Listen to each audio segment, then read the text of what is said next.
एक छोटे से गांव में अहमद नाम का एक जिम्मेदार बाप अपने दो बच्चों आमिना और बिलाल की परवरिश कर रहा था और उन्हें हमदर्दी और इज्जत की तालीम दे रहा था।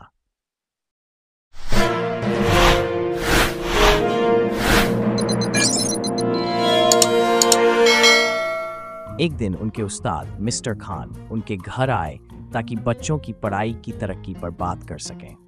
बातचीत के दौरान मिस्टर खान ने बताया कि वो अपनी ज़ाती परेशानियों से गुजर रहे हैं और खुद को थका हुआ और कम का हुआ महसूस कर रहे हैं। अपने उस्ताद की परेशानी देखकर अहमद ने आमिना और बिलाल को तरगीब दी कि वो मिस्टर खान की मेहनत की कदर करें।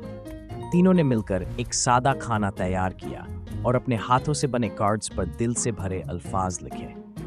जब मिस्टर खान रात के खाने पर वापस आए तो उनके इस मोहब्बत भरे रवैये से वो बहुत मुतासिर हुए।